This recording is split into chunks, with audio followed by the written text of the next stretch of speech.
Café Country, a sua dose de triatlo. Pega o seu café e vem com a gente.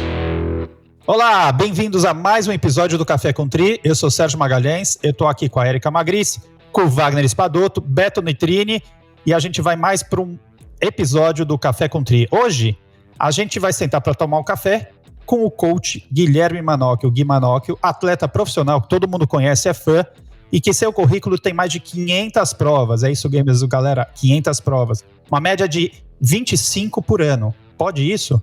Com 2 vitórias marcantes no circuito Ironman em Fortaleza em 2015, Copenhagen em 2016, é um dos fundadores da Manocchio Team Assessoria Esportiva e hoje divide o seu tempo com atletas, treinos e família. Muito bem-vindo, Guilherme Manocchio, ao nosso Café Country. Oi, Sérgio. Eu que agradeço o convite. Para mim é um poder partilhar essa experiência aí na minha carreira. Quando você fala assim que eu competi 500 provas, eu até me assusto de ver o número, porque foi uma coisa muito natural na minha vida e cada prova a gente ganha um aprendizado, né? Então eu tô aqui para partilhar um pouquinho desses aprendizados com vocês. Tive histórias de sucesso, como você citou, tive outras não tão boas assim, que a gente aprende lição também. Então, estou aqui para deixar vocês abertos a perguntar o que quiserem para a gente evoluir juntos. Não fala isso, perguntar o que quiserem, que me dá uma coceira. Você vai fazer o pinga-fogo Marília Gabriela hoje, Wagner? Hoje não vai ter. O pinga-fogo de frente com o TT, né? Melhor não. Mas assim, eu fiquei intrigado com essa abertura do Serginho. E aí a média, né? Ele falou uma média de 25 por ano. Como fazer mais ou menos 2 provas por mês, Gui? Como estruturar isso? Como que é isso, cara? Então, a gente fica claro que não são todas as provas-alvo, né? As provas grandes, o circuito Ironman, 70.3, essas ficam em torno de 6 a 8. Às vezes, teve vezes que eu já competi 10 a 15 no ano. Mas as outras provas são provas preparatórias. Eu considero super importante as provas preparatórias. A prova de final de semana paranaense, uma prova aqui no clube, um duatlon aquático. A gente contei 500 provas, todas essas participações. Por quê? Porque a gente treina forte, a gente faz os tiros, faz tudo, mas nada testa a gente como uma prova especificamente. Então essas 500 provas, elas contam tudo, inclusive as preparatórias. Tem uma frase muito bacana que é o seguinte: por mais simulado que iremos fazer, treinos específicos, nada é igual a uma prova. A mobilização de uma prova, a buzina, a largada, outros atletas, chegada, medalha, torcida, enfim, tudo isso tem uma mobilização ímpar e aí não tem como simular algumas situações que só ocorrem na prova, né? Muito legal isso que você falou. Não, então os atletas, eles são viciados, né, em ser testados, em competir, é uma coisa muito, é cheio de adrenalina, cheio de emoção. Por isso que acho que na pandemia a gente viu que alguns atletas ficaram um pouco tristes, né, por não poder competir e tal. Então eu fico feliz por esse cenário estar mudando devagarinho e as provas estarem voltando a acontecer. Acho isso bem legal e tô ansioso pro ano que vem, né, que esse ano ainda foi postergado algumas provas, mas ano que vem acho que a história volta ao normal, já com as vacinas e tudo em dia. Se Deus quiser. E eu queria saber o seguinte, conta um pouquinho, por favor, da sua história, assim, brevemente, como você chegou a se tornar um atleta e hoje um atleta e técnico? Bom, eu sou o 4º filho lá na minha família, fui o quarto filho dos meus pais. E meus irmãos faziam esporte desde criança. Para mim, acho que tinha energia, assim, contagiante, assim, desde criança. Postava corrida com meus amigos na escola, chegava em casa, jogava bola o dia todo e queria realmente gastar essa energia de algum jeito. Se eu não fizesse esporte, eu ficava doido em casa, minha mãe não conseguia me segurar. E, a paralelo a isso, comecei com atletismo, vôlei, desde criança, 8, 9, 10 anos. E com 10 anos eu comecei no atletismo.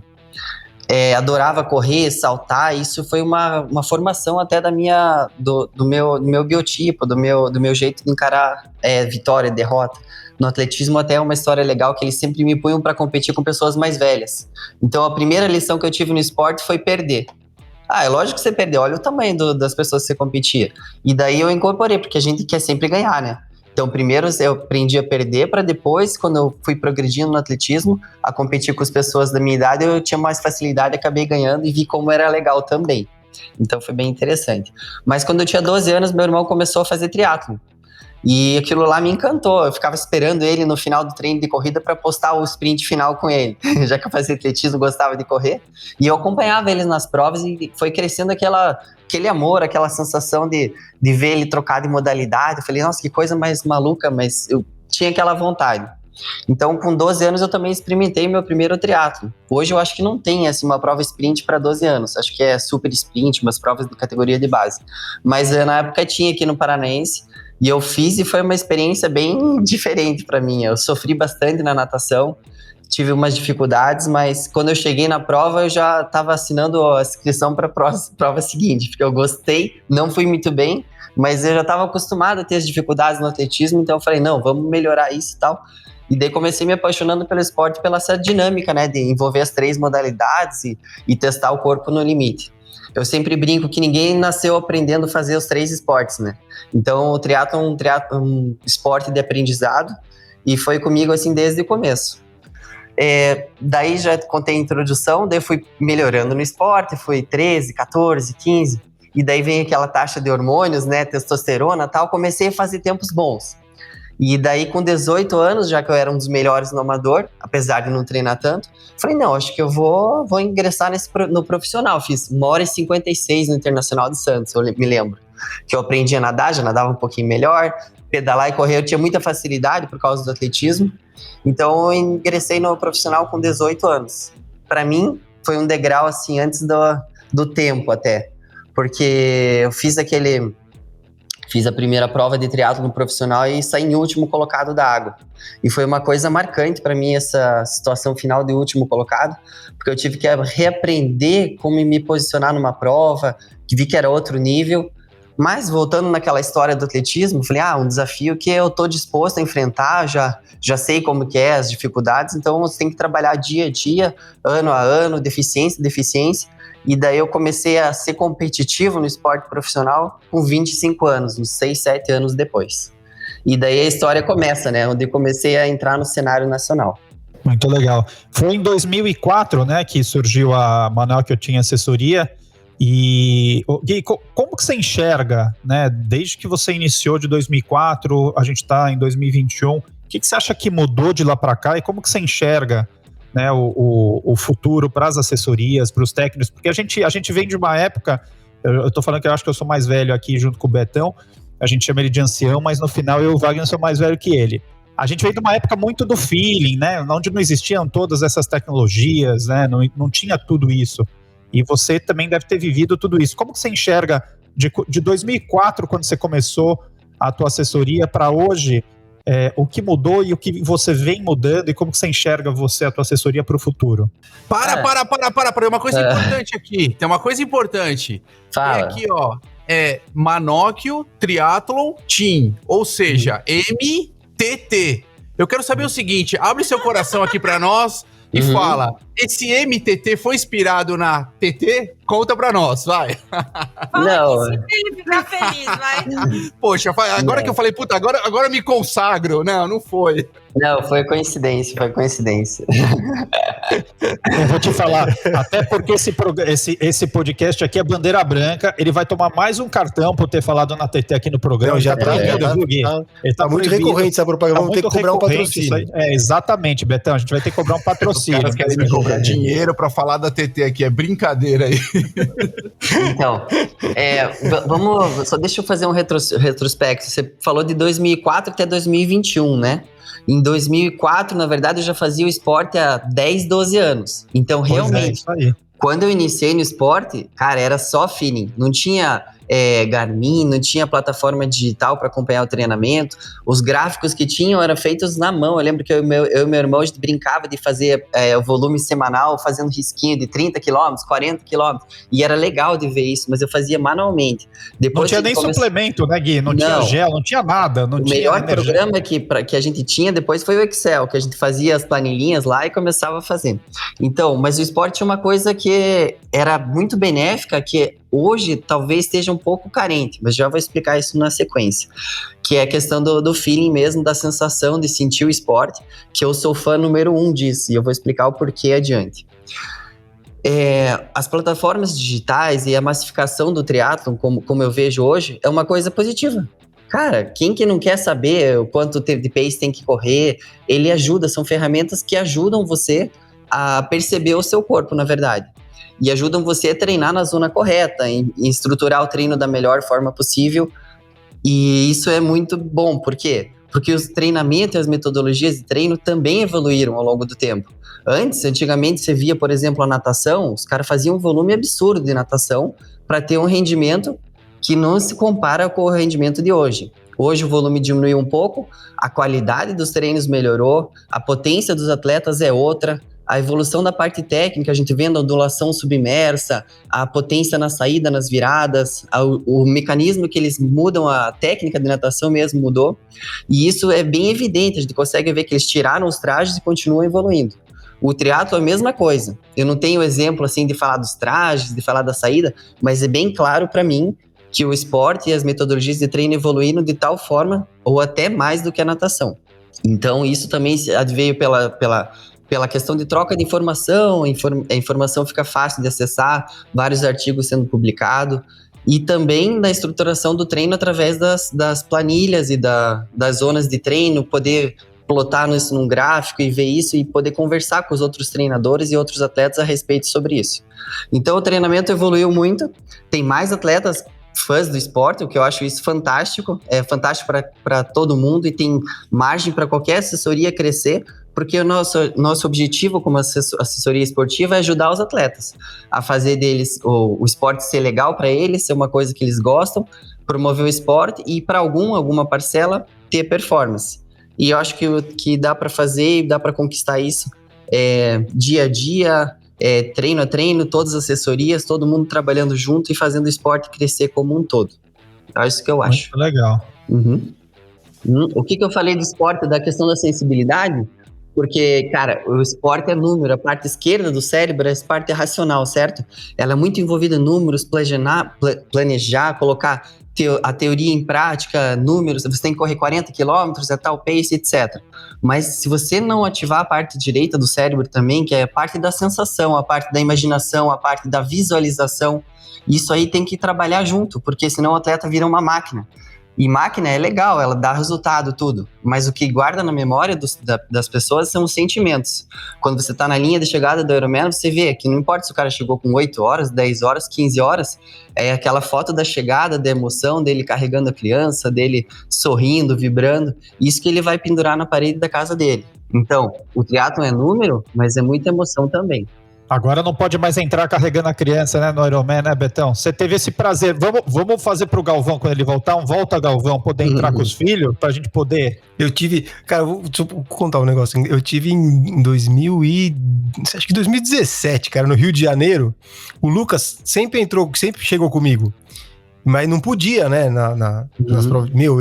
A hora que eu passei correndo, eu achei que ele não ia vir. Ele saiu correndo no meio do segurança, o segurança tentou pegar ele escapou, passou comigo do mesmo jeito, não teve... Depois daí conversei com o Galvão, ó, se quiser depois se quiser me desclassificar, você pode me desclassificar que eu vou ser o desclassificado mais feliz que tem aqui na prova. Lucas fugitivo. Fugitivo. Eu tenho essa foto dele fugindo, é engraçado. Não pode chegar com o filho, mas foi o filho que chegou com o pai, no caso, né? Exatamente, poderia dar essa desculpa, olha, não tenho culpa, né? O cara furou a segurança, tá certo. Gui, você tá no esporte já há muito tempo, né? Como você enxerga o triatlon brasileiro da atualidade, assim, sua visão como ainda atleta profissional que você é, né? O que mudou, o que você acha que vemos pela frente? Eu sinto, assim... Sempre que eu ouço vocês falarem, vocês que são mais... que pegaram o triatlon lá em 2000 e alguma coisa, que tinha muito mais prova, que era um cenário totalmente diferente, né? De uma certa forma, parece que deu uma minguada, sabe? Qual que é a sua impressão? E o que a gente pode esperar, né, dos atletas, do profissional do triatlon, né? O que a gente pode esperar daqui para frente? Brasileiro. Realmente, eu observando assim o triatlon há 20 anos atrás, eu fazia o Troféu Brasil e tinha 25, 30 profissionais na largada e era muito competitivo, era legal competir. Eu era 10º, eu lembro que a primeira vez que eu fiquei entre os 10, eu ria de alegria, super feliz. Até saí comemorar aqui no mesmo dia aqui com meus amigos. Depois, quando eu comecei a ficar entre os pódios, era uma luta muito difícil. Aí hoje, realmente, se você observar o cenário, tem menos atletas inscritos em algumas provas, e eu vou dizer a minha opinião sobre isso. Sim, o triatlo tinha muitas provas, era incentivado e era bem interessante. O que aconteceu depois, não sei porquê, teve um hiato, né, de formação de atletas que buscavam rendimento. Parece que a gente tem a nossa geração ali, que sou eu, o Santiago, cara, podia citar aqui, era até o Virgílio, o final do Armando Barcelos, Marcos Ornelas, esse pessoal aqui no final da carreira e a gente começando, então foi uma sequência. Aí depois parece que ficou assim uns 5, 10 anos sem surgir novos atletas. Por quê? Será que é por causa de falta de incentivo da confederação? Por quê? Eu não sei te dizer bem isso, mas pode ser um pouquinho de tudo. Pode ser um pouco de falta de premiação, talvez, nas provas, ou de incentivar realmente essa profissão como uma coisa valiosa. Eu acho que, não sei se ficou um hiato de 5, 10 anos, não sei explicar exatamente a razão. Mas hoje eu vejo que existe uma nova leva de atletas que estão querendo levar o esporte profissional e que tem um alto potencial. A gente podia ver, posso citar a Vitória na Olimpíada, sendo segundo colocado da água, pedalando com as primeiras ali um bom trecho. Tem o Messias, tem o pessoal da nova geração que realmente está incorporando o esporte e encarando ele de forma competitiva para frente. Mas eu falei desse hiato, mas não quer dizer que não teve atletas nesse período. Por exemplo, o Reinaldo, ele foi um cara que começou, eu já fazia triatlon, depois ele veio, teve o expoente dele e ele continua aí até hoje. Tem outros atletas, tem o Danilo, o Diogo, eles tudo não foram tão antigos que nem eu e o Santiago, que em 1990 e bolinha já estava correndo e pedalando e vendo lá o Alexandre Manzan, Leandro Macedo e se inspirando nesses caras. Eu acho que a gente também inspirou alguns atletas, mas eu não entendo exatamente o porquê na minha concepção. Vocês podem até me ajudar com a opinião de vocês, que vocês têm bastante experiência. Por que desse gap aí de 5, 10 anos que faltou surgir aquele bolo de atletas na largada, né? Aí hoje eu vejo de novo que está crescendo e eu espero que o triatlon seja incentivado de forma que os amadores crescendo e a gente inspirando. Por sinal, acho que até vou citar o Reinaldo Colucci, 10, 15 dias atrás, ele fez o Ironman em 7 horas e 45. Sabe o que eu vejo isso? Eu vejo isso como vontade de soltar fogos de artifício, porque é uma coisa maravilhosa para o triatlon brasileiro, me inspira, tive vontade de pegar a bicicleta e treinar no dia seguinte, porque, se o cara fez isso aí, dá vontade de fazer também, né? Não é? É isso que a gente tem que pensar. E eu acho que mais atletas amadores devem pensar da mesma forma. É impossível ganhar dinheiro no esporte profissional? Claro que não. Tem vários exemplos de parcerias de sucesso. Eu posso citar eu e a Japi, por exemplo, que desde 2011, quando eu tive o segundo colocado no Ironman do Brasil, eles estão comigo há 10 anos patrocinando, com salário e tudo. Cara, existem parcerias de sucesso no esporte, porque os valores do esporte, eles são transferíveis para qualquer esfera da sociedade, de tudo. Por exemplo, eu vou citar questão de aderência no treinamento, constância, disciplina. Cara, isso expande para qualquer lugar e uma empresa quer agregar esses valores também. Então é importante a gente reforçar as parcerias, falar que dá certo e mostrar o resultado também que inspire outros a participar. Então o triatlon tem potencial? Tem, no meu ver tem. Quer largada cheia? Quero. Como fazer isso? Não sei as ferramentas, vou perguntar para vocês também.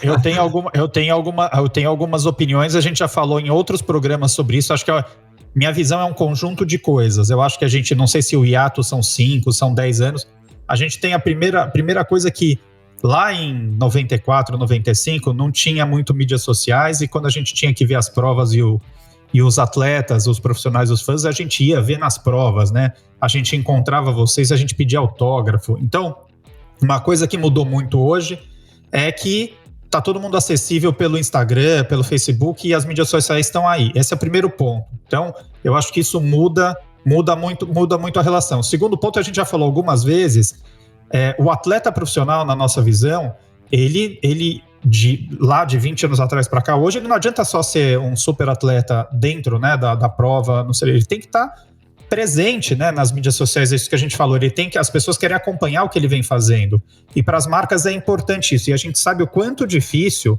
porque o treino de vocês, o dia a dia de vocês, quer dizer, pega você que além de um super atleta, você tem ainda os teus alunos, a tua assessoria, você tem a família, e você ainda tem que tratar com que os teus fãs, né, e construir isso, que eles te sigam.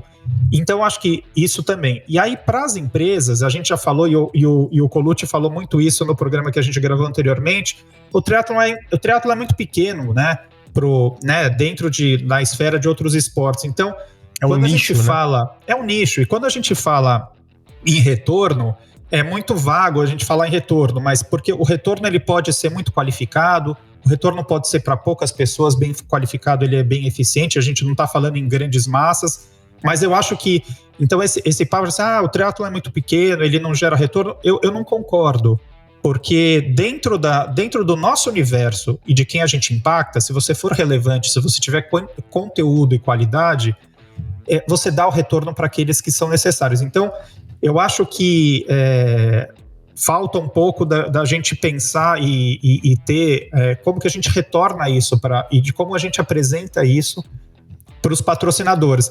E aí, por último, aí eu vou criar polêmica, que a gente fala muito, né, e o profissional ele está muito em cima disso e sempre esteve, não digo todos, mas, poxa, o cara tá lá, é o ganha-pão dele, ele precisa receber prêmio, ele precisa receber dinheiro. Como é que no Brasil um profissional vai treinar, vai investir patrocínio para chegar numa prova e ganhar um troféu? Então, assim, eu acho que isso é uma grande dificuldade. A gente sabe que os atletas profissionais, eles buscam também isso. Afinal de contas, aquilo é o trabalho deles. Então, eu acho que é um conjunto de coisas. E tem muito mais coisa que eu ficaria um programa inteiro falando aqui.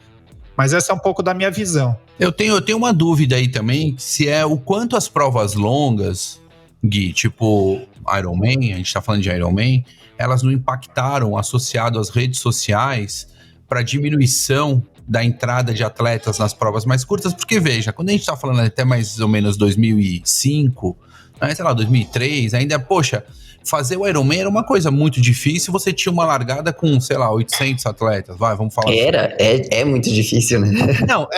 Não, sim, mas que assim, hoje em dia, por exemplo, eu fazia prova curta e já não dormia na noite anterior da prova curta do sprint, Sim. Né? Então eu não me via imaginando, assim, eu não conseguia imaginar como fazer um Ironman.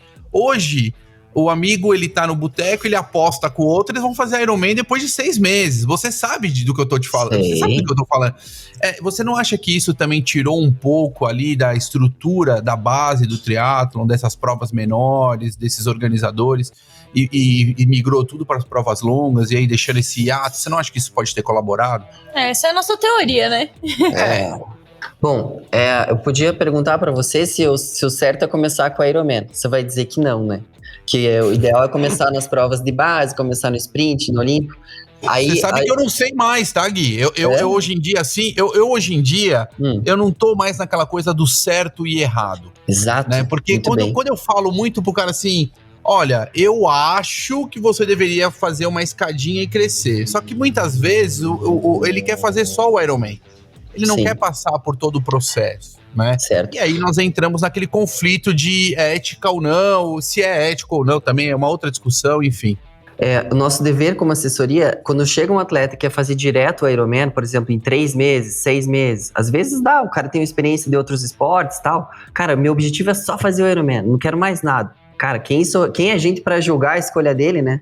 O esporte vai acrescentar valores, ele vai achar difícil a prova, com certeza vai, porque ele não tem experiência nas outras provas, mas realmente, não, eu concordo com você, não é a gente para julgar a pessoa, mas o nosso dever também, pontuar que é muito importante a questão do crescimento da pessoa no esporte. É importante fazer o sprint olímpico?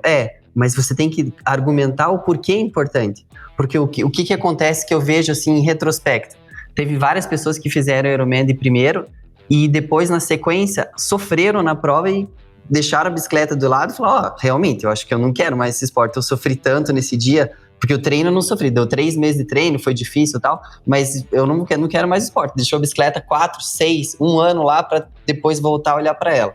Enquanto que os atletas que começam na progressão, começam a fazer sprint, ficam nervosos, até uma história engraçada, a primeira prova que eu fiz foi no duatlon aquático. 10 minutos antes da largada, eu já tinha feito mais 10 vezes xixi, acho que eu ia no banheiro, foi xixi tão nervoso que eu tava. Deu a largada na natação, era na piscina. Cara, eu tive cãibra na natação toda, de tão nervoso que eu tava. E daí, mas na segunda prova eu já fui melhor, daí eu fiz um sprint triatlo com 12 anos, como contei pra vocês. E daí eu, cara, fui crescendo, achei legal pra caramba. Minha experiência com o Ironman foram 10 anos depois, já tinha feito em torno de 50 meio Iron. Cara, eu achei fácil, vou falar pra vocês. Eu fui acomedido, não fiz muita força na natação, saí entre os primeiros, que eu fazia triatlo olímpico, sprint. Isso foi em 2010. Aí no ciclismo eu tive dificuldade com o final da distância, fui bem até os 100, 120, mas saí pra correr e obtive o 7º colocado. E eu pensei, nossa, vai acabar a prova, eu tô super bem. Daí no dia seguinte eu já queria me inscrever no próximo, porque eu achei muito legal. E essa acontece também com o atleta, quando ele tem uma formação de sprint, olímpico, meia distância, ele quer fazer mais vezes, porque ele gostou do esporte. Ele conheceu o triatlo em todas as suas variáveis, não só no ultimato lá. E o sofrimento é mais curto, né, Gui? Querendo ou não, apesar de poder ser mais intenso, o atleta amador, ele não coloca toda aquela intensidade que o profissional coloca, de falar, nossa, é muito mais duro fazer um sprint standard bem feito do que um Ironman, que você pode caminhar 42, por exemplo. Tem esse ponto. Você falou que fez 2010, eu lembro. Você lembra da sua colocação em 2010? Eu fui 7º lugar, eu lembro, minha cabeça é boa pra número, fiz 8 horas e 37. Olha só, cheguei 1 hora depois que você.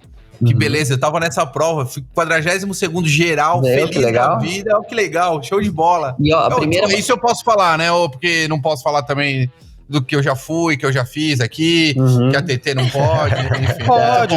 Mas deixa pode. Peça de museu, é o que você foi. Isso tudo que a gente tava aqui, isso tudo que a gente falou aqui. Ontem eu tava assistindo o podcast do Greg Bennett, né? Ele fez um podcast com o Mark Allen e com o Dave Scott, conversando com os dois, né?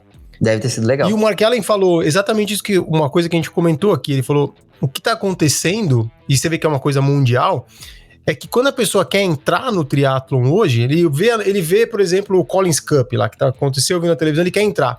E ele vai procurar provas pra fazer, o que ele acha? Ele acha meio Ironman e Ironman. Aí ele fala, putz, mas é muita coisa. Eu queria fazer uma prova mais curta. E aí não tem. Tem poucas, né? Então isso acaba... Aí o cara fala, então deixa. Aí acaba inibindo a entrada de novas pessoas, porque o organizador não tem culpa, né? O organizador, ele faz aquilo que as pessoas querem, que o mercado tá pedindo. E o mercado, as provas longas lotam mais que as curtas, né? Então ele fala isso, que o problema da prova longa é que ela traz muito o cara que quer fazer uma prova e depois... ele não dá sequência. O cara que entra fazendo a sequência normal, ele acaba ficando mais tempo no esporte e acaba crescendo o esporte. Então é mais ou menos isso que a gente comentou aqui. Mas esse papel eu acho que deveria ser das federações, né? Eu lembro que quando eu comecei, a federação no Paraná fazia prova direto, e prova curta, prova sprint, duatlon. E daí, se as federações fossem mais fortes, talvez, é uma sugestão que as pessoas teriam um caminho para percorrer, né?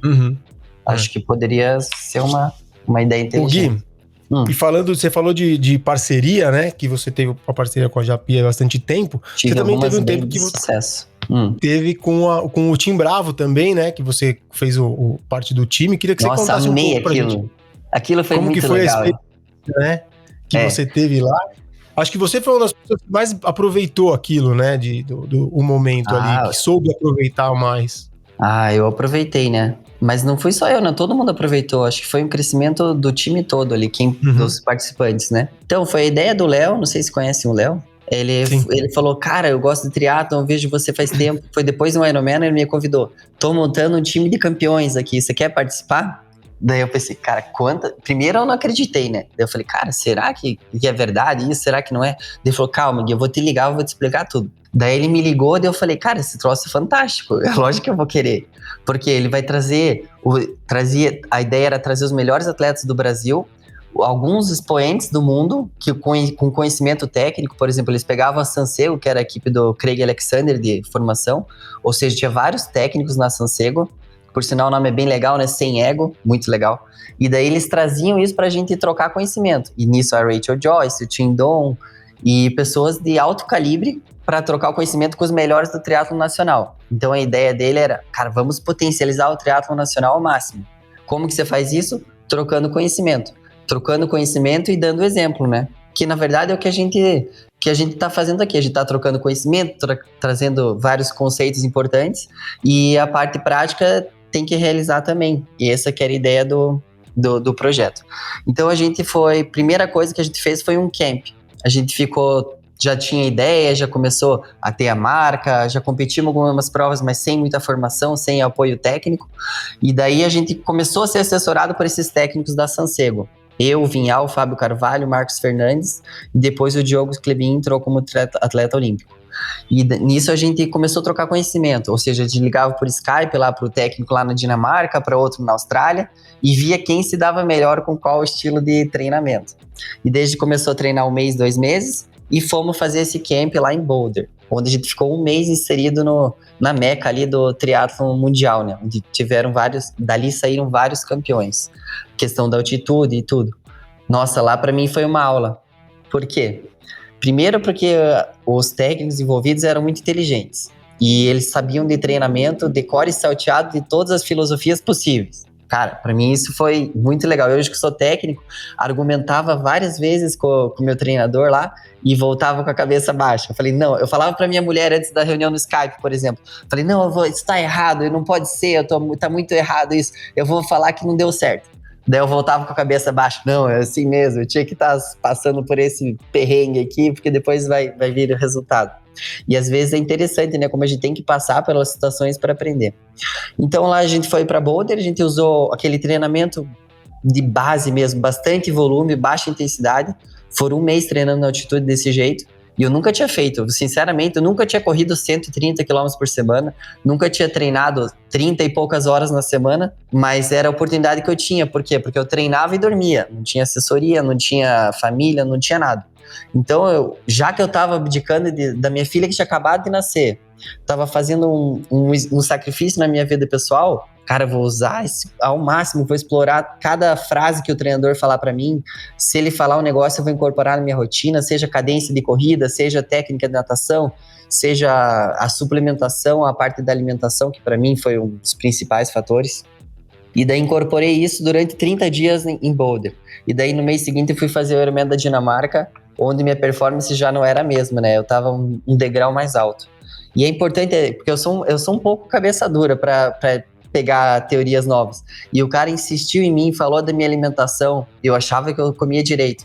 Mas quando eu fiquei 1 mês vendo como que o Fábio Carvalho comia, como que o Tindon comia, eu falei, cara, eu acho que eu cometo excessos às vezes demais, sabe? Se o cara, ele tá tratando o corpo dele como uma máquina e eu não tô, e eu vou competir com o cara daqui a pouco, cara, eu acho que eu devia tratar meu corpo como uma máquina também, certo? Eu fiquei 1 mês sem refrigerante, não comia chocolate. Cara, deu diferença. Depois da massagem também, eu nem fazia massagem. Eu tinha 33 anos, já tinha ganhado 6 vezes o Campeonato Brasileiro, 2º lugar em Ironman 2018. Nunca tinha ido nenhuma vez na massagem. E lá em Boulder eu tive que ir. Aprendi, eu sabia da importância do descanso, do relaxamento. E eu vi isso incorporado no dia a dia. E isso refletiu no primeiro título ali do Ironman, né? Porque daí eu juntei essa parte igual eu te falei, da parte dos números, seja cadência, alimentação e tudo, com o sentimento. Cara, eu abri mão da minha família, do que eu mais primava para ficar treinando aqui. Cara, eu vou canalizar essa energia pro bem. Como que é canalizar a energia pro bem? É você largar fazendo o quê? Eu amo esse esporte eu quero ser exemplo para todo mundo. Eu sei que é possível fazer isso de uma maneira legal. Cara, legal, eu digo assim, sem usar artifício nenhum. Eu fui lá, treinei, usei, sei lá, multivitamínico, Endurox nos treinos, e vou lá e vou fazer um negócio que as pessoas vão ficar orgulhosas. Eu não sabia que ia ganhar. Mas quando eu vejo a oportunidade também, ó, é o sentimento que vale, né? Porque talvez eu não pudesse pedalar naquela vantagem lá que eu pedalei.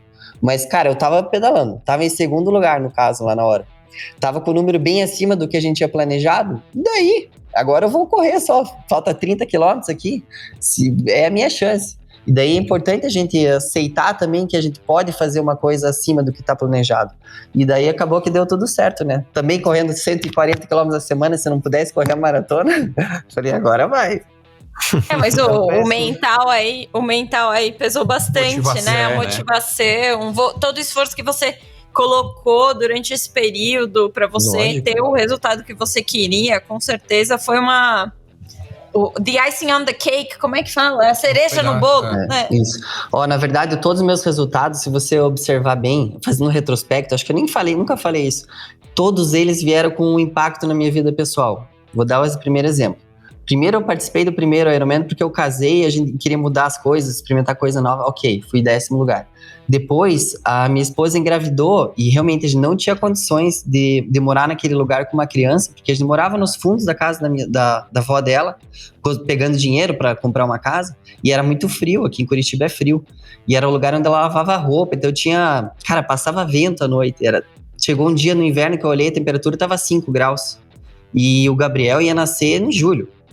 E daí eu falei, cara, como é que eu vou ganhar dinheiro para me trocar de casa? Daí eu só tinha o esporte, né? Tinha assessoria, mas estava acabando de começar. E daí essa história eu até conto em algumas palestras minhas, conto com mais detalhes. Mas foi onde eu primei pela excelência em cada treino, porque era onde eu podia fazer. Era meu estilo de vida, é onde a gente podia mudar de vida. Que daí eu fiquei em segundo colocado ali no Ironman de 2011. Não sei se vocês lembram, se estavam lá. Mas foi um dia bem especial, onde foi a primeira vez que um brasileiro ali, do masculino, quase ganhou um Ironman, né? Então, nenhum brasileiro, a gente não achava que isso era possível. Nem eu, vou ser sincero, nem eu. Eu queria fazer pelo menos ganhar o dinheiro lá e tal. E eu não treinava tudo aquilo também, mas cada treino que eu fiz foi pensando, cara, eu vou fazer o melhor porque eu vou ter que comprar uma casa, tem que ganhar dinheiro em premiação. Era o que eu tinha. E daí na prova eu saí do ciclismo 5 minutos atrás do Eduardo Sturla e tava correndo melhor do que ele. Até no quilômetro 38 eu cheguei a ficar 15 segundos dele. E eu pensei, vou ganhar a prova. Só que minha parte mental do Sturla era melhor do que a minha. Então ele estava controlando a prova, ele acelerou o ritmo nessa parte final aí.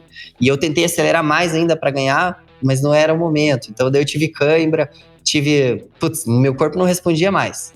Daí ele ganhou, eu fui segundo. Mas não impediu de eu gritar na chegada e comemorar. E a partir daquele dia, minha vida começou a acontecer. A gente tive a premiação, tive novos patrocinadores, a ASICS, a Japi, que eu falei para vocês. E daí com aquilo eu consegui um dinheiro, consegui dar uma entrada na casa com a ajuda dos meus pais, porque eles também tiveram que ajudar, né? Eu fiz o difícil, digamos assim, mas eles deram aquela pitada final pra gente se mudar. Aí o Gabriel nasceu na nossa casa de hoje, tudo quentinho. E a segunda vez que eu ganhei Ironman, também ela estava grávida, por coincidência. Então, o que eu ganhei em Fortaleza. Eu ganhei em Fortaleza e minha esposa estava grávida. Então, realmente foi uma mudança na minha vida que eu precisava tirar daquilo ali o máximo. E daí, em vez de só treinar, eu podia só treinar, né? Treinar e melhorar. Mas eu ia na sessão de treino, eu falei, cara, eu preciso aprender a nadar melhor. Eu preciso pedalar com mais eficiência, porque se eu não fizer isso, não vai dar certo a situação financeira aqui em casa, ou eu preciso mudar. E daí, quando eu fazia isso, tinha um resultado melhor. E essa analogia é muito inteligente, porque se você vai treinar de qualquer jeito, você melhora. Se você vai treinar com atenção e foco, você melhora mais. Se você vai treinar porque aquilo vale a tua vida, o treino rende muito, muito mais. Então, isso que eu fiz, que eu acho que eu posso pontuar como deu o resultado e que alavancou minha carreira no esporte. Tem agora um ponto e um paradigma também que foi quebrado, hein, Betão? Serginho, tínhamos a frase aí, quanto mais Iron, menos Man, mas pelo visto aí o meninão tá engravidando a esposa no ciclo do Iron Man, veja bem. Caiu por terra essa frase aqui, hein? O negócio não é aquela história, tira a TV do quarto, é fazer o Iron Man, que aí o cara vai fazendo filho, entendeu? Você sabe que tem uma coisa de sobrevivência nisso tudo, né? Eu já expliquei essa história aqui, depois do Iron Man, que você está cansado, muito cansado, mas você está propício ao coito, vamos dizer assim, porque você... É verdade. Mas é verdade, isso é científico. Tá bom, Beto, eu tô quieto. Você vai querer dar suas experiências aqui agora, é isso? Não é minha experiência, porque eu não faço Ironman, então essa experiência comigo não existe, é a leitura. Veja que o Beto, que faz triatlo, não consegue, aí ele acha que todo mundo não consegue, é morto que nem ele. Não é isso. Deu 2 filhos. Então, já parou, transou 2 vezes na vida, é isso que você quer dizer pra nós? Não vem, não. Fala, Wagner. Como que é? Me conta essa história aí. Como é que é essa história aí?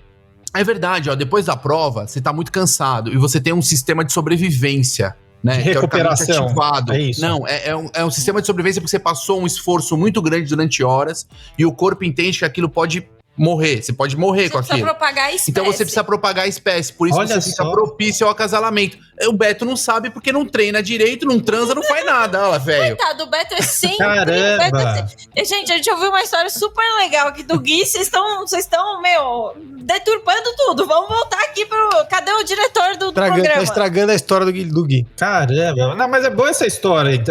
Eu gostei. Não sabia que tinha esse mecanismo aí. É real. Mas eu acho que tudo na vida é equilíbrio, né? Dá pra gente ficar equilibrado treinando bastante, treinando pouco, competindo, depois de Iron. Você tem que ser feliz também, primeiro de tudo, né? Eu acho que é só você se equilibrar as coisas que dá certo. O Gui... O equilíbrio é fundamental sempre. Deixa eu falar uma coisa. Essa é importante. As pessoas, a maior causa de cansaço, assim, desânimo dos atletas, assim, com decorrência do treinamento, é porque eles, cara, ou eles não se alimentam direito ou não se hidratam direito. Isso é conversa de nutricionista, mas olha, o treinador é importante falar. Porque eu vejo as pessoas treinando, eles ficam cansados o resto do dia todo. Porra, mas se você treinar, você tem que pelo menos dar chance pro teu corpo treinar com eficiência e recuperar com eficiência. Senão você realmente vai ficar cansado qualquer treino que você faça. Se você não tiver o substrato energético ou tiver dar chance pro teu corpo se recuperar, seja com hidratação, com alimentação ou descanso, um pouquinho de descanso, você vai ficar cansado sempre, todo dia.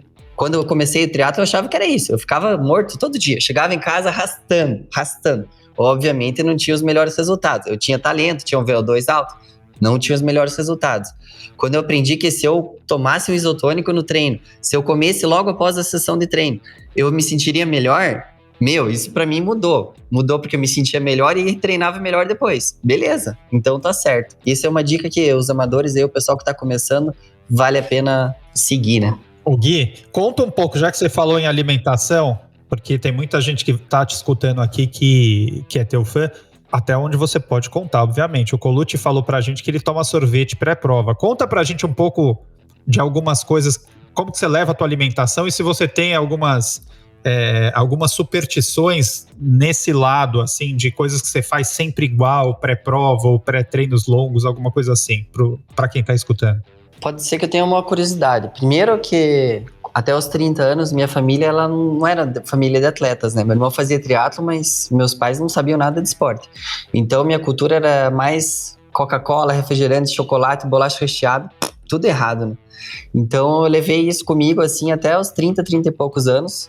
Aí, depois que naturalmente comecei a me alimentar melhor, até eu ter aquela bronca lá da Team Bravo que eu contei pra vocês, que daí realmente eu mudei mais drasticamente, ou seja, hoje eu opto muito mais pelas coisas naturais. Você olha meu prato de almoço hoje, tem ali uma proteína, tem bastante verdura, legume, etc. Então, já não tem muito aquelas porcarias lá que são energia ali que não agrega muito. Então, isso pra mim é natural hoje e me sinto melhor fazendo isso. Agora, de superstição, eu não tomo sorvete, não tenho muita superstição, mas os últimos 2-3 dias antes de uma prova longa, eu não costumo comer salada e qualquer coisa que tenha muita fibra. Por quê? Porque... Olá, de novo. Dor de barriga, né? Dor de barriga. Aí, realmente, eu como mais o arroz branco, a batata ali, carboidrato mesmo, eu procuro evitar... salada fora de casa, essas coisas, porque eu não quero ter indisposição nenhuma. Eu fiz tudo certinho, 98%. 1% ali no final não vai fazer diferença. Agora, se eu comer uma salada que seja mal temperada, uma fibra em excesso, pode atrapalhar o meu sistema gastrointestinal durante a prova. E quando isso acontece é muito ruim, a sensação é péssima, você tem a performance, mas não consegue entregar porque você tem vontade de ir no banheiro direto. Isso não dá certo. Então, os últimos 2 dias eu tiro a salada de fora, como só macarrão ali, as coisas mais tranquilas de absorver e incorporar como minha energia, e daí eu faço a prova normal. Mas não tenho frescura, eu não tomo sorvete também, não como... depois da prova tá tudo liberado, até procuro comer mais do que o normal, porque a gente sente que o corpo precisa, né, daquele substrato. Então a semana seguinte eu deixo mais tranquilo para mais liberado. O Gui, durante a prova você faz mais carboidrato líquido? Como é que é isso? A tua alimentação durante as provas longas, como é que funciona isso? Então, acho que mudou no decorrer dos anos, sabia? No começo eu fazia só gel mesmo. Eu nadava, água, aí eu usava um diluente bem concentrado numa garrafinha, ou seja, eu no começo usava Endurox ou similar, sabe? Proteína 4, 1/4. 4 gramas de carboidrato e 1 de proteína. Aí eu deixava bem concentrado e ia tomando água, aquilo ali, e 12, 13 gels no ciclismo, e mais uns 6 gels na corrida, e entregava performance do início ao fim sem queda de energia. Depois, assim, eu já experimentei a batata salgada e tal, não me fez bem. Aí o que aconteceu? Uns 3 anos depois já me fez bem. Eu precisava ter esse substrato mais sólido, tal, nas performances, entregava melhor.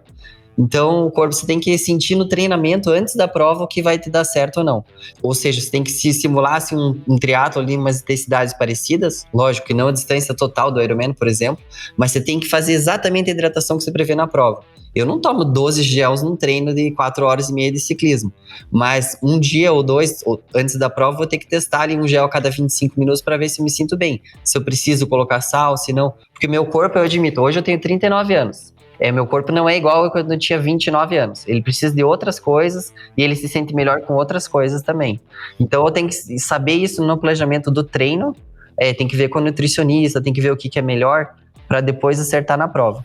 Mas na prova hoje eu usaria o quê? Eu usaria em primazia gel e também alguma coisa sólida ali que tivesse um salgado. Pode ser, sei lá, dar um exemplo aqui, pode ser uma batata assada, pode ser batata doce assada com sal, pode ser clube social, sei lá, não sei. Mas aí tem que testar no treino e fazer na prova. Aí a última coisa só com a alimentação é que o que você não pode fazer nunca é deixar de fazer o programado. É bem fácil isso acontecer, principalmente quando você está sendo competitivo. Você programa lá a alimentação de 25 em 25 minutos, cara, sei lá, mas daí eu saí bem da água, o Santiago me passou, eu tive que acelerar o ritmo, a curva, a subida, a escalada, sei lá. Aí você passou o tempo e não tomou, não perdeu. Cara, não acontece nada nas primeiras meia hora, 1 hora. Mas depois, no final da modalidade, você apaga, você não tem de onde tirar energia.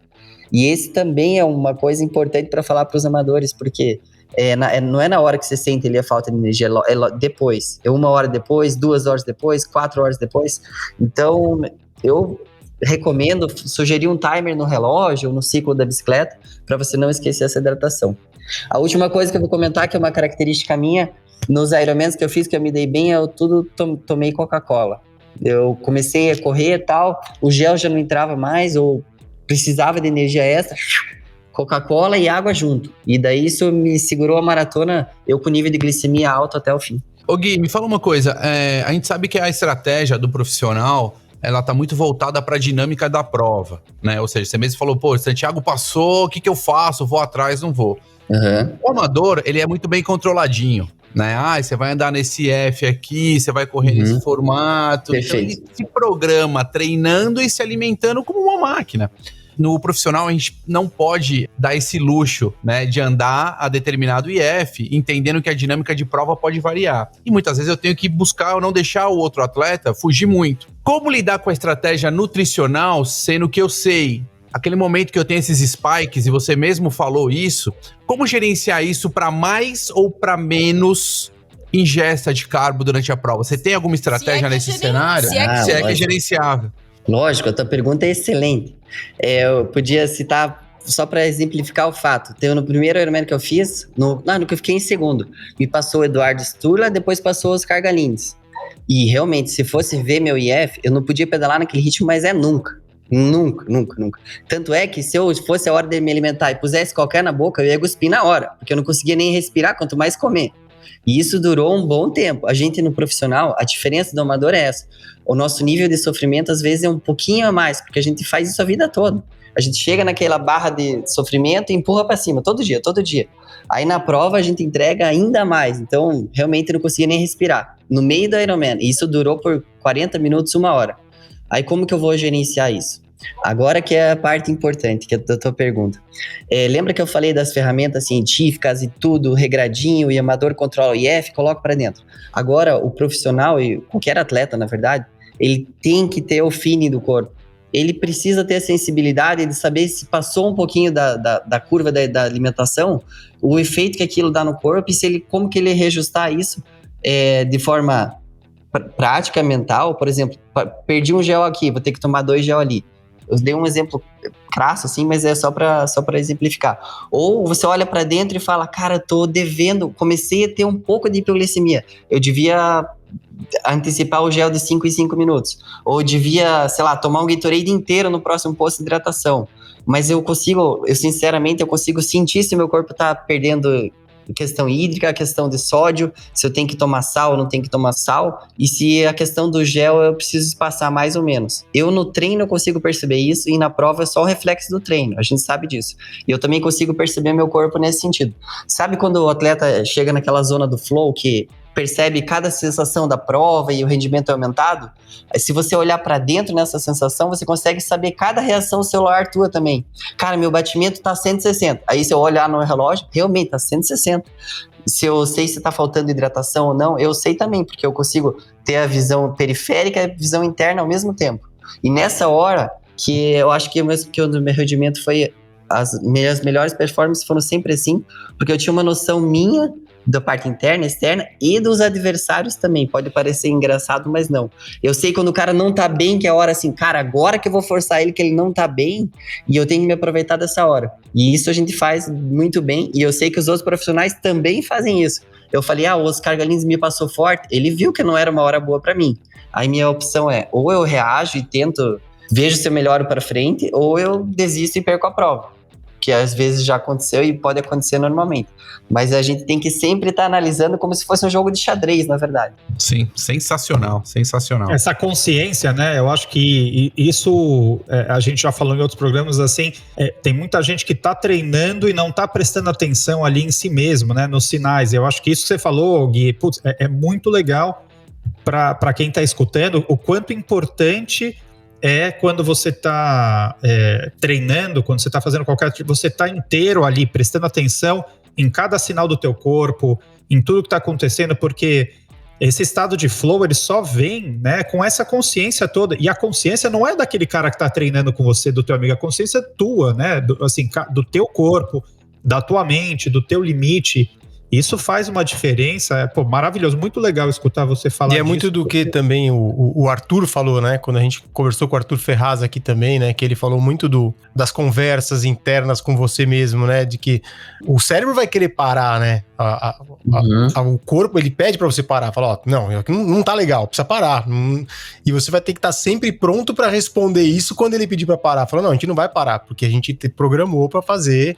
Então, deixar tudo isso sempre muito bem alinhado, né? Acho que essa é uma coisa muito legal da gente ter controlado. O que o Gui falou logo no... Rapidão, Beto. O que o Gui falou logo no começo, exercitar os dois lados do cérebro. Exato, os números, é o treino, mas você tem que estar ligado ali do outro lado também, porque senão fica incompleto, né? Vai ter que adaptar, não tem jeito, né? Porque por mais que o Gui falou, por mais que você planeje treino, assim, poxa, eu tô me sentindo diferente, vou ter que antecipar 5 minutos alguma coisa. Então, vão ter nuances aí, né? E se você não conhecer muito bem teu corpo, você não vai conseguir fazer essas pequenas adaptações. Que legal. Eu usei o exemplo da alimentação e da hidratação, mas é justamente o que eu falei na questão que eu falei, contei a história que eu fui segundo lugar no Aero, que a minha mulher tá grávida. Por quê? Porque ela evidencia a importância do momento ali, você tem que estar presente, e para mim era uma necessidade, mas eu não deixei nunca de amar o que eu estava fazendo. Se você não gosta do que você faz, se você não ama, você não vai ficar dentro da atividade 100%. Você não vai olhar dentro da tua célula que precisa, que não precisa. Você não vai olhar teu gesto na virada, se a mão ficou perto da orelha, não ficou, se o dedinho ficou pro lado. Cara, é tudo treino, é de pouquinho em pouquinho. Eu sempre falo que tudo no treinamento é como se fosse a chuva. Vou dar um exemplo. Se chovesse tudo de uma vez, ia ser um desastre natural, não ia dar certo. Então você vai aprendendo gota por gota, você vai vendo igual a chuva.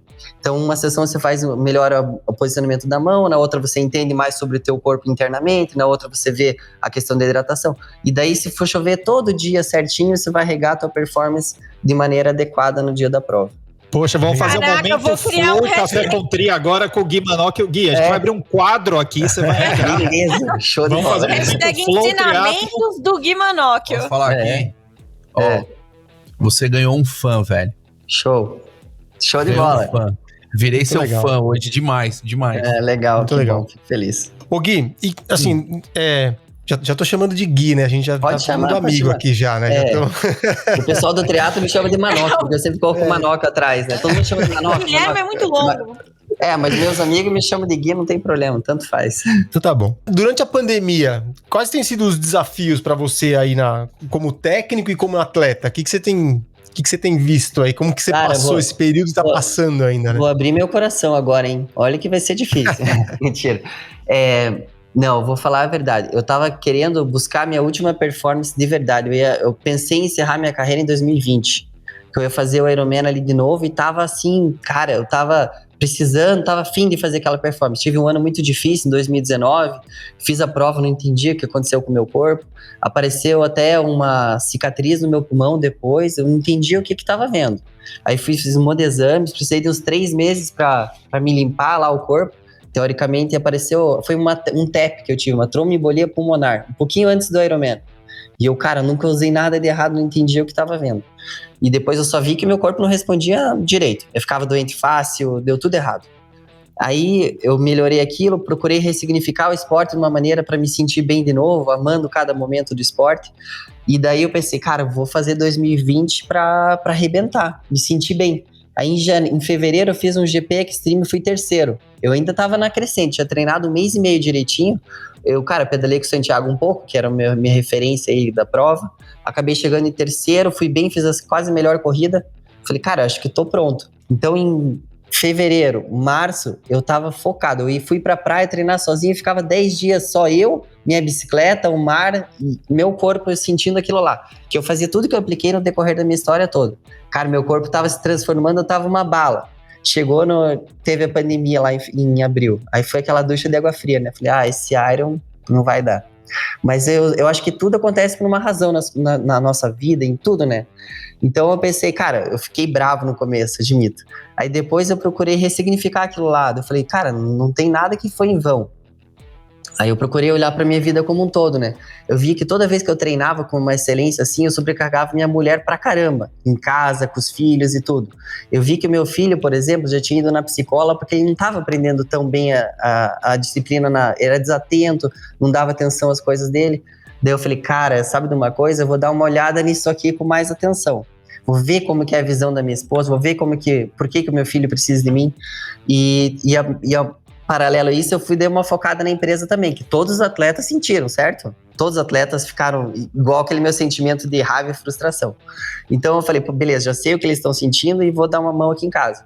E eu fiz isso, treinei bem menos, de 25 horas eu treinava 8 horas por semana, sendo sincero, bem pouco, porque eu não ia competir. Então, daí eu vi que as coisas lá em casa começaram a fluir melhor, abri minha percepção, tudo consciência, né? Abri minha consciência para aquilo lá. Vi que, por exemplo, esse ano minha professora do Gabriel me ligou, do meu filho mais velho, me elogiou pra caramba, falou que o Gabriel melhorou muito, que ele aprendeu, tá escrevendo direitinho. Falei, cara, que massa, então deu certo. Aí agora, as portas parece que vão se abrir de novo, certo? Então, eu fiquei 1 ano e meio ali, digamos assim, reservado, focando nas coisas que são importantes para mim também, embora a gente tá falando de esporte, o triatlo sempre vai ser uma coisa importante para mim, mesmo depois de eu me aposentar, eu vou fazer para sempre. Mas às vezes a vida de marido e a vida pessoal conta mais, né? E nesse caso Exato. Foi onde contou mais. E eu tô super feliz com o resultado disso. Pra falar a verdade, foi uma época frustrante, mas depois eu vi, cara, eu precisava fazer isso. Não acredito que eu sobrecarreguei minha esposa por 10 anos desse jeito. Porque era difícil lavar a louça, cuidar do filho, sei lá o quê, e cuidar do marido também, que precisava descansar. Falei, meu Deus. Então, beleza, abri minha percepção e tá tudo certo. Hoje em dia, a gente tá bem satisfeito, as crianças estão melhor. E ano que vem, espero que eu volte a competir de novo e tenha um período ali de treino, igual eu fiz pro Ironman, treinar sozinho na praia, acho legal. Mas agora contrabalançar um pouquinho isso aí. Eu já tenho 39 anos, não sei quando que vai ser minha última prova, ainda sinto vontade de fazer aquela prova final. Tá menino. Eu tenho vontade de fazer a prova final. Só que vou ser sincero, o triatlo evoluiu, né? Vamos ver, o Frodeno fazendo 7 horas e 27, fazer 8 horas no Ironman, 8:00, não é o primeiro lugar mais. Mas o que importa é a gente ter excelência pessoal, procurar se desenvolver, e eu acho que é essa lição que eu vou passar pra frente. Muito legal. Gui, a gente tá encerrando aqui, mas antes você não vai escapar, não é porque a gente é teu fã que a gente não vai aqui, vai deixar você escapar. Tem o Vagnão ama esse quadro que ele criou também, que é o Momento Roda Presa. O que é o Momento Roda Presa? A gente sabe que mesmo os profissionais, eles têm os momentos de perrengue, sejam em treinos ou sejam em provas. Então você pode aqui, a gente quer aquela bem cabeluda, qual foi o perrengue que você passou, o grande perrengue num treino, numa prova, E se você quiser também, já teve gente aqui, profissionais, que não falaram exatamente o nome de quem era, mas falaram de um aluno, né, de alguém que teve um momento roda presa. Então a gente queria saber, mas tem que ser aquela cabeluda, não pode ser light, entendeu? Cara, eu tenho vários, né? Eu tô pensando que qual que eu vou contar que não deu certo. Já competi em overtraining, já competi com dor de barriga lá no Panamá. A prova do Lance Armstrong que ele fez, tava eu e o Santiago no quarto. O Santiago falou, cara, você é sempre assim, você vai largar desse jeito? Eu falei, não, cara, eu tô péssimo. Larguei, desisti da prova. Já competi um Ironman da África, que foi uma prova que me transformou até, porque tava vento de 70 km por hora, chovendo. Eu sofri do início ao fim, acabei chegando chorando os últimos 15 quilômetros, mas completei, fui 10º. Mas eu acho que, pessoalmente, eu acho que o pior foi no Ironman que eu fiz nos Estados Unidos, foi na cidade lá do Muhammad Ali, já lembro o nome. Então, esse Ironman foi um Ironman do frio, cara. Tava 6 graus e baita tempestade. Então, eu não sou muito bom no frio. Vocês me viram ganhar em Fortaleza, então até os 10, 15 graus, beleza. Aí, quando baixa de 5 graus e tem que performar, então, no início da bicicleta, acho que eu saí da água em terceiro, eu nadei bem. E daí, no início do ciclismo, primeiro, minha perna endureceu e todo mundo me passava. Eu fui lá pra fazer um resultado, tipo, top 3. Eu tava pedalando no quilômetro 40, tremia na bicicleta, assim, ó. Falei, cara, vou ter que desistir.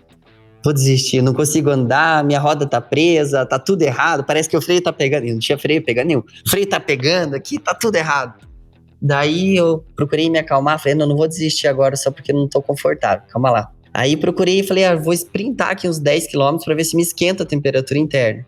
Daí eu fiz isso e melhorei um pouco. Daí eu consegui levar o ciclismo até o fim, mas olha, se eu tenho foto, tava com o rosto todo inchado, cara. O rosto todo inchado, parecia que eu tava num quesito de sobrevivência. E daí na corrida foi uma corrida meio triste, porque eu corria e andava, já sem energia nenhuma por causa do frio. E eu me senti realmente que foi a prova de perrengue total, assim. Eu acho que terminei em 14º lugar, mas foi uma prova que eu vou lembrar, assim, como bastante sofrimento, bastante coisa errada, mas pelo menos deu certo no fim, né? Consegui chegar. Depois você lembra qual que é o nome dessa prova pra eu nunca fazer. Eu já vou lembrar. Pô, se tá frio... Se tá frio pro Gui que é de Curitiba, você imagina pro resto. Louisville. Ironman Louisville. Louisville, nossa, Louisville. Mas lá é sempre Louisville. Uma coisa bizarra, né? Teve então, a última prova que teve, acho que não teve a natação, porque o lago tava sei lá o quê. Isso, o lago, no dia também, eles diminuíram a natação, porque o lago tava uma correnteza tão grande por causa da chuva que eles transportaram a natação. Mas o engraçado dessa história é que eu liguei pro Marcos Fernandes, ele é meu amigo, né, da Team Bravo, então a gente ficou todos super amigos. Falei, cara, essa prova de Louisville é legal? É legal, cara. Comigo não foi muito legal, mas com você vai ser. Eu falei, por quê? Cara, ventava demais, eu pedalei pra quase 5 horas, passei frio. Eu falei, mas vai lá que é boa a prova pra você, pode ir. Cara, cheguei lá, me ferrei do mesmo jeito. Eu falei, pô, Marquinhos, você tinha que ter avisado que era desse jeito, cara. 5 graus, vento, gelado. Amigo, hein? Que amigo, Marquinhos. Amigo é amigo. Daí ele falou, não, mas eu achei que você ia aguentar. Ô Gui, e para finalizar aqui, a gente também sempre gosta de terminar com os nossos convidados aqui, deixando algum ídolo que eles tiveram no esporte, no triatlon ou não, para que te inspirou no começo de carreira ou que te inspira até hoje, pra gente um dia fazer, colocar aqui nas nossas sextas-feiras no nosso Instagram aqui também.